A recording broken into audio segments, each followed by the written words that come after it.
Welcome to this episode of My Wife is a Therapist. Let's Get Into It. The following may or may not have happened. You know how the smartest people can say some dumb things sometimes? Well, let me tell you my experience. My husband is one of the smartest people I know. He's logical. He likes to think things through. And he analyzes situations very well. But after 2 years of marriage, my husband said one of the craziest things I've ever heard. You ready for this? My husband said, "You know, I don't consider you to be my family." What? Okay, don't worry. We didn't get a divorce, and I still love him. But I am still dumbfounded by that statement. I just can't get my head around it. So let's hear his side of the story, and let's see if you can make sense of it.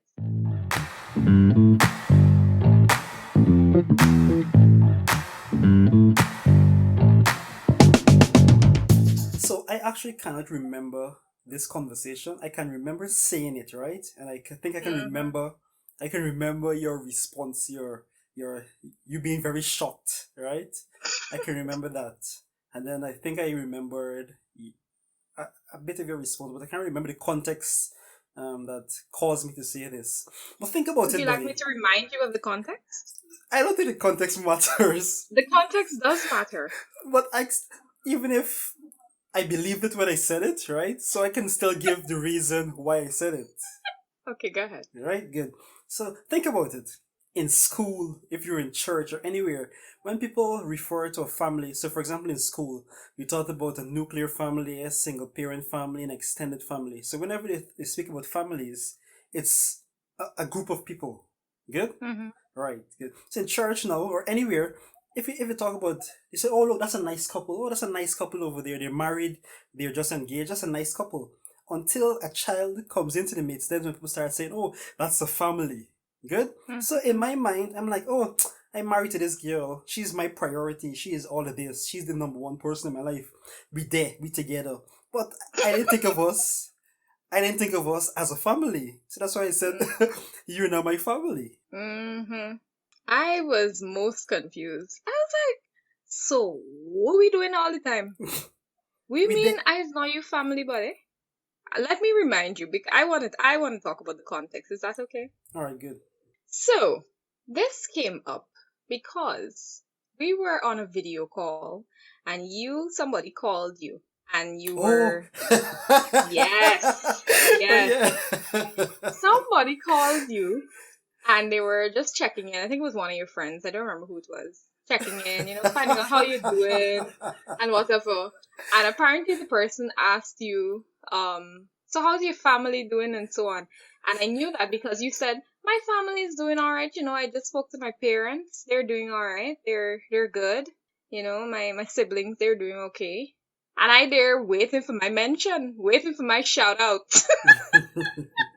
The boy ain't saying nothing about his wife. So I'm like, okay. So I don't think I spoke to you about it right there and then. And I think I took some time and I was like processing, like, what happened? So, there are certain things because I know I can be very emotional when I, process things at times. Mm-hmm. I would take a moment to go away, think about it sometimes, right? Rather than coming to you with all my emotions. I am learning how to do this, right? So I went away and I was thinking about this thing and I realized it was really on my mind. It was bothering me. And then I thought, well, does it make sense for me just to stew on this all the time? Shouldn't I just come to you and say or ask you to clarify? So when I asked you, how come when the person asked you how your family was doing, you only spoke about your parents and your siblings? What do you mean? You're not my family? I was like, what? Kind of what are you saying? You are not my family, Chris. You are not my family. A family is a group of people. I said in a group is two or more. Okay. Right? It's coming back to me now, yeah? Yes. So I could not believe that my husband, my godly, loving, logical husband was saying to me that his wife is not his family. Very confusing. Can you remember what convinced me? Or what kind of convinced me? Because I don't think I am actually wrong. What story is this? Okay, what convinced you? Can't you remember you said, so now if something happens to me and they ask for your next of kin, who's going to come? Mhm.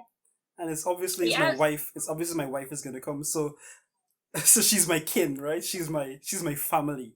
But you Yeah, still can't argue with with my my point of view, though, can you? I absolutely can. So you That's do, why we got so, this podcast so so we do can you? argue about it. All right, fair enough. So do you not see any value in what I'm saying, though? I do, baby. Of course I do, right? But when I think about family, I am not just thinking about the contract side of it. Marriage is also a covenant. And when I think about the biblical explanation of what the marriage covenant means, in my mind and in my heart and my understanding of scripture, it sets out that family, by virtue of that covenant, begins with marriage.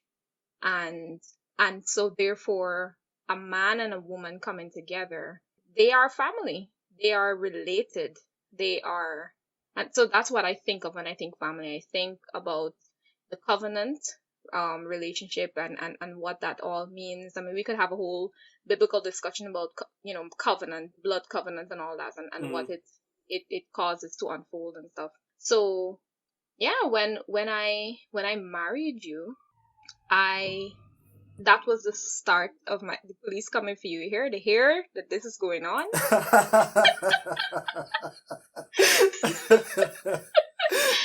Right? When I married you, baby, you became my family. You became my number one.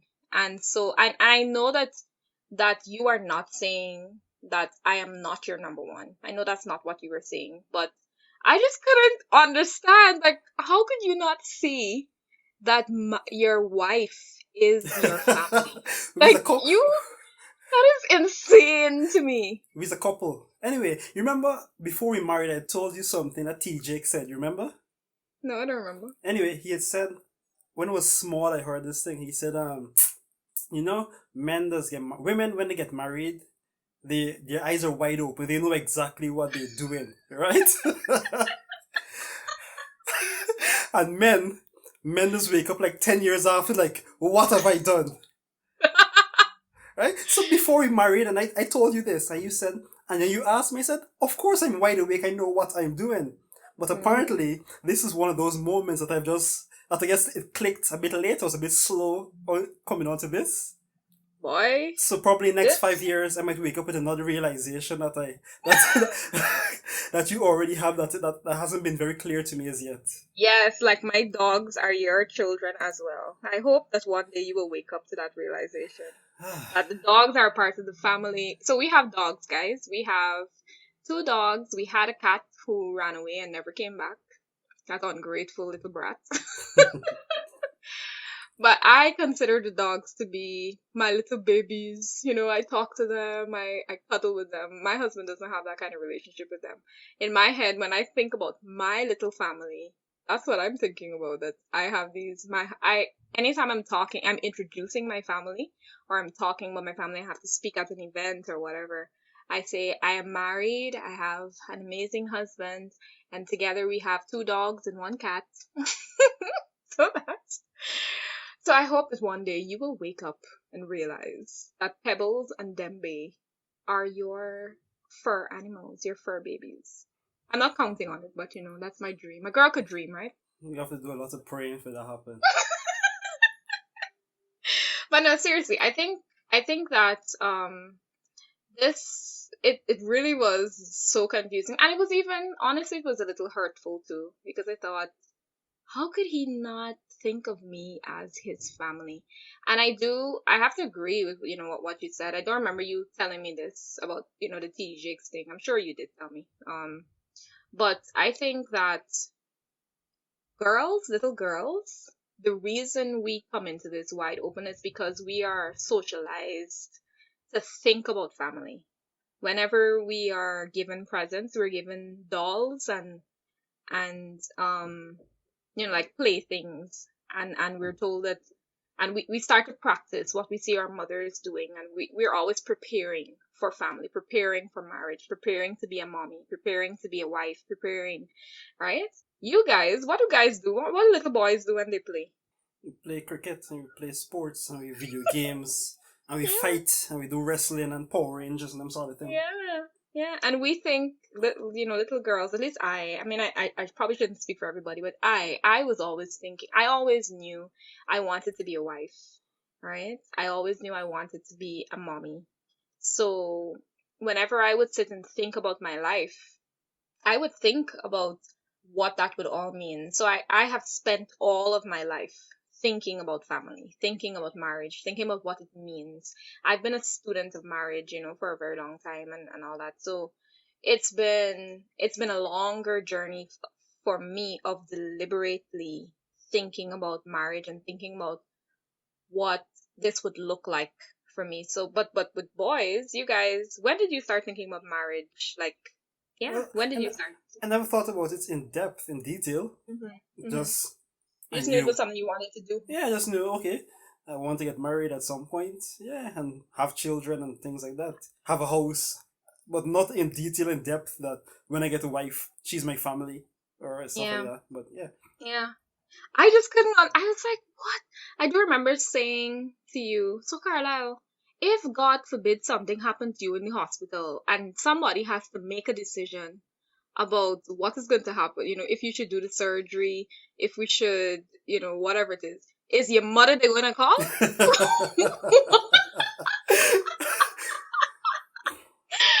Oh my gosh. And let me just plug here that I have the most amazing mother-in-law. I don't even I am so blessed. I am so blessed to have incredible in-laws, So it wasn't like a, so you think your mother better than me and you do that. It wasn't that kind of thing. I was just trying to make a point to him that, I am your family. And in fact, if God forbid something happened to you and you passed away, by the laws of Guyana, everything you have belongs to me. he's a lion on. Because, yes, I am. So, after recording this episode, my diligent wife did some additional research, and her findings reminded us of why this podcast is called My Wife is a Therapist and not My Wife is a Lawyer. So, Kerese, what did you find out?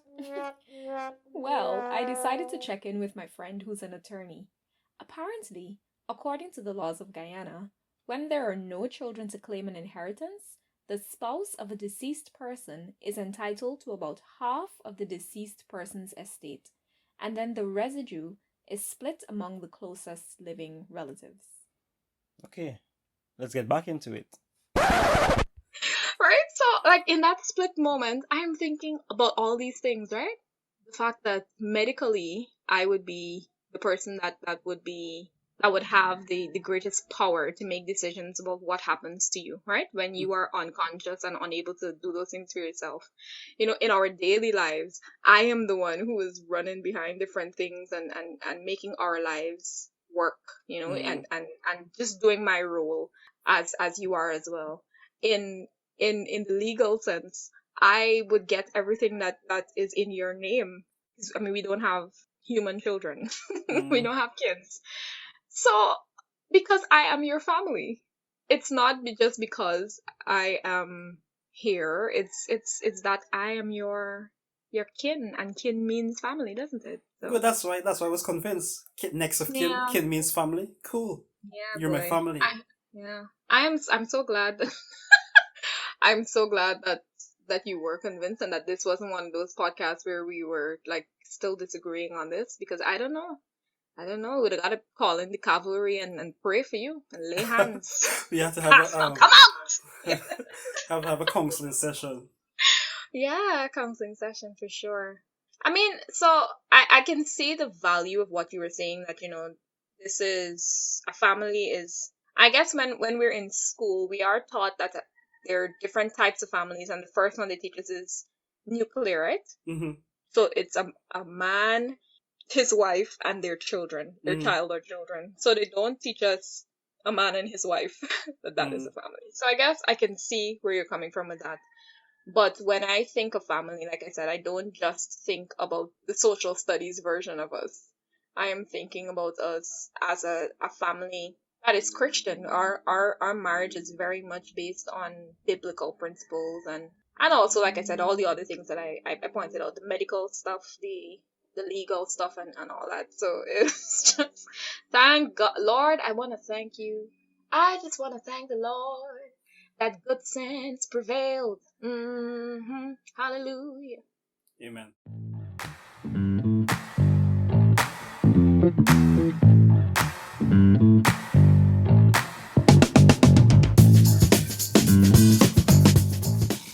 And now for Therapy Yaps. If you didn't know, my wife is a therapist. I'll now ask her to put on her therapist hat and share some pointers with you for how to navigate situations like this that might arise in your relationships. Great marriages don't just happen. You've got to understand what you're getting yourself into, and you've got to be ready to work through things together. When preparing for marriage, it's important to talk about stuff. Discuss everything you think of. Don't be afraid to ask real questions, because it's your responsibility to make sure that you know who you are making a commitment to.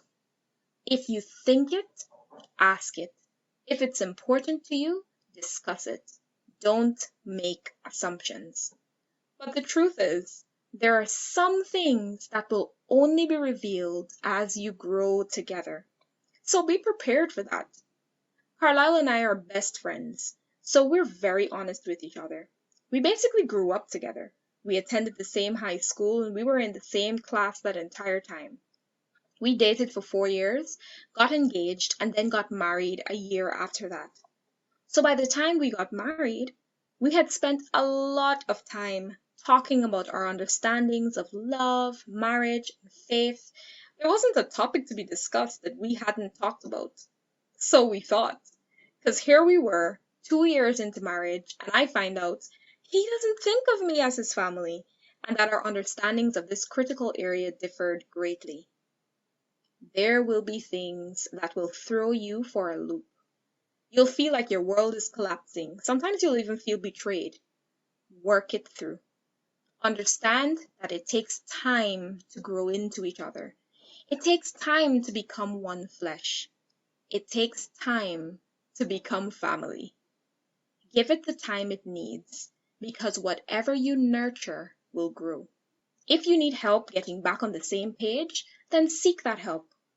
I know it may not feel like it right now, but trust me, you're gonna be okay. Thank you for those wise words, babe. You're welcome. And thank you for joining us. We hope you've enjoyed this episode. If you found this enjoyable, please recommend this podcast to one friend who you know will find it useful. We'd appreciate it. Also, tell us, what's the craziest thing your partner has said? We'd love to hear from you. Send us an email at mywifeisatherapist@gmail.com. And remember, my wife is not just a therapist, she is an excellent therapist.